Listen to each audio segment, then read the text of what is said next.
معصومې ته فاضلې ته اسرار ته او د ټولو خپلو خپلوانو ته د زړه د کومې نه مبارکباد وایم. الله رب العالمین دې د دوی د عالمه فاضله لور د دنیا او د آخرت د کامیابۍ او د کامرانۍ ذریعه وګرځوي.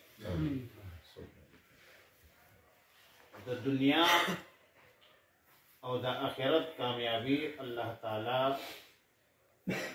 په دین کې خودی دا، په بېدینۍ کې کامیابی، کامرانی، خوشحالی، سوکالی نشته. دین څه شی ده؟ د خدای تعالی حکمونه او د پیغمبر طریقې، دا دین دی چې موږ د خدای تعالی په حکمونو باندې عمل وکړو او په لاره د پیغمبر په سنتو باندې. من اسلم وجهه لله وهو محسن وهو متبع السنه،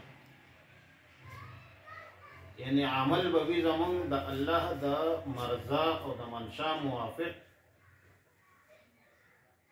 او طریقه به وي د رسول الله صلی الله علیه وسلم. دې ته دین وایي. د الله احکامات، د پیغمبر تعلیمات، دا دین دی. په دې دین کې څه کارونه د کېدو دي او څه کارونه د نه کېدو دي. کم چې د کېدو کارونه دي هغې ته اوامر وایي، کم چې د نه کېدو دي هغې ته نواهي وایي. د الله رب العالمین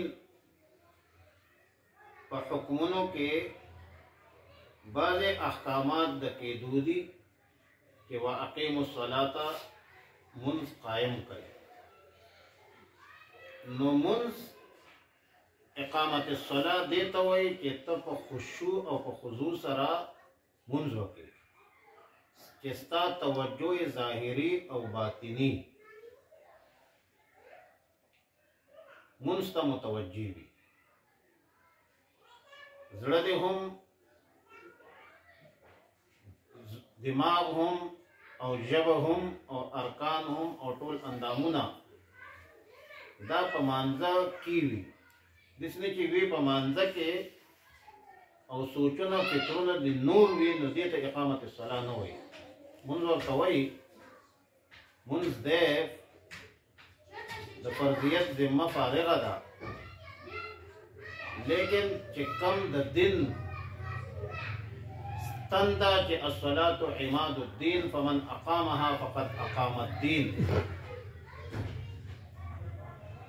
هغه نه هر وخت بدن پاکی، کپڑے پاکی،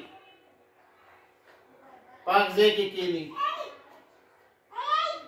او دغه طهارت چې دی نو دا شعبة من الایمان دی، دغه ایمان دی. نو دغه اعمال چې کم دي، دا عبادات چې کم دي، دا د ایمان مظهر دی. د مضبوط ایمان چې د چا وي نو دغه عمل به مضبوط وي، او چې ایمان کمزور نو عمل به کمزور وي. لکه چې عمل دا د ایمان اثر دی.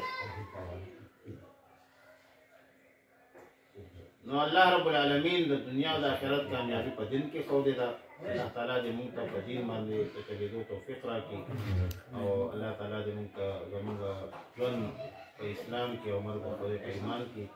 صلی الله علیه وسلم.